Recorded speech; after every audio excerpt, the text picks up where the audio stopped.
Mga bossing, sarangana po dyan ng 7-seater na automatic diesel engine. Ito available tayo mga boss. Multi-purpose vehicle or MPV. Toyota Innova mga bossing na 2.8 liters. Diesel engine. I-hazard lang natin mga boss. Mileage lang na ito 28,000 km mga bossing. Then ito po mga boss is 2022 year model. Naka-upgrade na yung mags niyan mga boss. Ito yung likod. So, blackish red ang kulay na ito mga bossing or burgundy red. Coding is Monday. Then, presyo nila dito mga bossing, 998 mga boss. Sa atin, small ko mo lang ito sa halagang 925,000 kasama yung transfer of ownership mga boss. Naka-dishmating na rin yan. Fresh and out to mga boss ha. Yan. So, sa mga interesado, dito muna tayo sa ating front area mga boss. Ganda ng kulay mga bossing. So sa mga nagtatanong, matibay na unit, legendary. Eto, basta 7-seater mga boss, walang iba.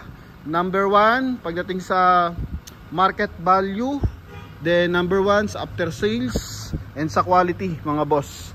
Toyota Innova legendary mga bossing. Since yung kanyang first gen hanggang ngayon, yung latest natin, talagang eto, napakatitibay mga boss, no? Kaya papansin mo, ito yung mga laging pang convoy mga bossing. Kasi mas malaki ang birada na ito mga boss compare mo sa mga SUV like Fortuner, Montero. Kaya mapapansin mo, ang dami laging Innova nakabuntot sa mga sports car. Kasi mabilis maiikot yan mga bossing pag nagmamaniobra kasi nga malaki yung birada mga boss. Same time, hindi mo to basta-basta maiiwan kasi ang makina nito 2.8 liters na diesel engine mga boss. So mapaakyatan, loaded man kayo o hindi, yan. So win na win to mga boss. So dito naman tayo sa ating front area. So sa kanyang headlight mga boss, walang basag yan. Then may chrome line connected dito sa kanyang front grille mga boss. Then dito sa kabilang side, yan mga bossing oh. Then naka-separate yung kanyang turn signal tsaka fog light. So 100% yung ating unit na to, hindi po ito binaha mga boss. May signal light na rin siya sa kanyang side mirror mga bossing. Then naka-upgrade yung kanyang mags mga boss. So nabili natin kasi ito mga boss, naka-lowered. So ginawa is binalik sa stock yung kanyang mga mags mga bossing. Although hindi na nga binalik binalhan siya ng mga bagong shock mga bossing para umangat ulit kasi naka-lowered siya. Okay? Then ito mga bossing, naka 5 stud. Sa gulong is R18 na mga bossing, no? R18, 90% red light yung gulong mga boss. Okay, so mas likely kasi na nakukuha nating Innova is XLE. So pag XLE, hindi pa siya nakamags mga bossing. Although pare-paras na makina is 2.8 pa rin mga bossing ha. Yan, 2.8 pa rin na diesel engine. So nakakaiba lang sa mga accessories. So maganda lang dito, naka-upgrade ka na sa ganyang mags, mataas ang ground clearance mga bossing. Lalo na ngayon medyo maulan, so win na win to. Then pagdating sa body, ibang hubog niyan mga boss. Oh, malapad, maluwag sa loob. Okay, then convenient gamitin kasi ang lakas ng makina mga bossing. Kaya pagdating mo sa Baguio, imposible kahit saan ka lumingon talaga doon. Sobrang daming Innova doon mga boss. Because nga malaki ang makina mga bossing. So kahit more on doon manual kasi once na angat tapos bigla nag-traffic ay hindi malabong paatras ang Innova mga bossing, no? Yan, so mapa automatic or mapa manual kasi nga ang lakas ng power. Then ito is diesel na turbo nga, kaya iba-iba yung power nito mga bossing. Kaya kahit sa mga alanganin, panalo to, minsan pangkarera pa rin. Then ito naka-leather yung kanyang steering wheel. Mileage nito mga boss, ito 28,115 mga boss. Okay? Then naka 2 din audio system. Dito, meron siyang Android Auto, Apple CarPlay mga boss. So, kukonek mo lang yung phone mo mga bossing. Naka dual airbag din to mga boss. Ha? Then, pagdating sa ating ceiling, ito kulay gray. Open natin yung mga bintana kasi medyo madilim na eh. Okay. So, gamit nating tint dito sa ating unit nito. Naka 3M siya. Yan. So, aircon natin mga bossing is simula first row, second row hanggang third row. Meron tayong aircon vent. Kaya kung long drive, may pasahero ka, hanggang third row, swak na swak to mga bossing, no? Hindi mainitan hanggang dulo ng pasahero, hanggang third row. Then, dito, 12 volt socket mga boss. Then, stability control, meron din siya mga bossing. And dito sa kanyang mga boss, sa kanyang dashboard, so meron siyang accent dito na kulay gray. Yan yan, mga wooden ang datingan mga boss, pero plastic siya. Yung kumbaga yung finish mga bossing, no? Yung design. Okay, then pagdating sa kanyang steering upuan, ito. Ganda na stitches. Nylon, then dito is mga bossing. Sa side, finish nylon na pino, then dito yung malalaki yung hibla na nylon mga boss, no? Yan. Then ceiling natin kulay gray. Then dito sun visor with mirror. Lagay ng eyeglasses, ilaw. Yan, then dito rin. Okay, then dito voice command para sa ating 2D audio system. Then hands-free connection once na connect yung ating phone dito. So dito na tayo sasagot ng tawag mga boss, Yan, true call. Then power adjust yung side mirror natin mga boss, pati sa kabilang side. Yan, so win na win, wala ka pang hinayangan pag Innova yung binili mo. Mabibili mo, maganda yung resale value. Okay, yan. Then maganda yung performance, mura ang pyesa, maraming pyesa. So lahat na mga boss, naka-dish matting na rin siya mga bossing. Okay.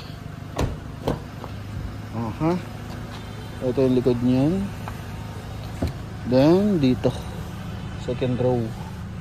Ang ganda ng finish dito. Lamig ng aircon mga boss. Di sa taillight, walang basag yung ating taillight mga boss. Okay. Then may reverse parking camera na rin siya. Ito yung likod niyan. E-bar yan to mga bossing, Pag G-bar yan, so I think naka-leather ang G-bar yan mga bossing. Then pag B naman, naka-leather din captain seat, so wala yung gitna. Okay, so pag E-bar yan, ito yung nasa middle. Okay, so check lang natin nasan yung isang nito mga boss. Kasi dapat tatlo to kung available or hindi. So galing to ng Toyota Financing mga boss. Okay, kuha natin to sa bidding. So actual bidding tayo dito mga bossing. Kasi sa ibang bank kasi nangyayari, wala siyang actual viewing sa bidding mga boss. Kumbaga, hindi mo pwede ma-check ang unit. Be-base mo lang price and plaka. So dito sa Toyota Financing, na-check natin na maayos before nating labanan sa bidding mga boss. Okay, so kung pasok sa inyo yung quality ng sasakyan, pwede nyo i-bid. Ganun po doon. Ganda ng kulay. Yan, kabilang side. Wow. May armrest ba? So wala naman siyang armrest mga bossing. Ganda lang stitches, wala mga punit. Yan mga bossing, nag full storage na pala tayo mga boss, sorry. Yan mga bossing, so maayos naman ang mga stitches niyan. Continuous tayo Yan dito buo, may mga mantsa lang ng bahagya. Okay, so ang maganda lang dito mga bossing, blackish red yung kulay.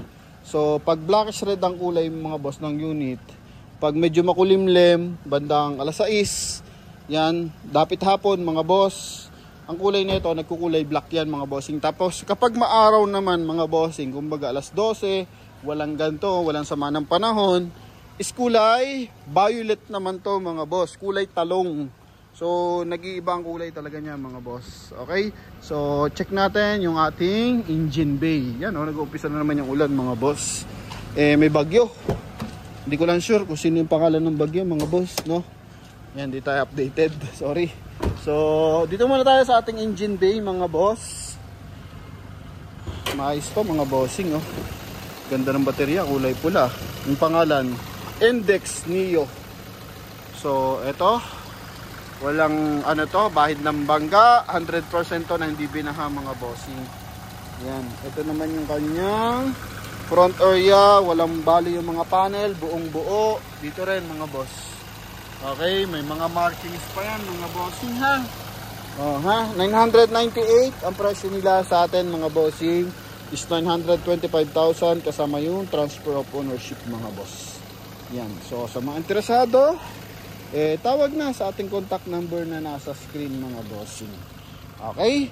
Yan, sa lahat na may mga tanungan and nangangarap sa Toyota Innova, i-comment mo na kung saan lupalop ka ng mundo nanonood mga bossing. So medyo marami-rami na tayong release. I think nasa 14 units na.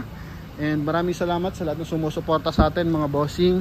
So more on na bibili sa atin yun yung mga nabablog na. Kasi dinideclare naman natin dyan transparent. Kung ano yung issue ng sasakyan, yun yung dinideclare natin. Kung wala talagang issue, wala tayo dinideclare mga boss, no? Yan. So yun lang naman mga bossing. Hanggat maaari nilalait natin yung unit. Kumbaga ako pag nagbablog ako mga bossing o magbebenta ng sasakyan, siyempre dinideclare din natin. Kumbaga nilalagay din natin sa loob natin na tayo yung mismo may-ari ng unit, no? So kumbaga nilalagay sa sarili ko, parang sarili kong pera yung masasayang mga boss.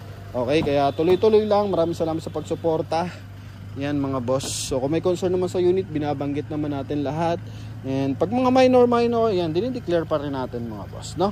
Kaya maraming salamat sa lahat ng ating viewers and buyers. Thank you very much mga boss.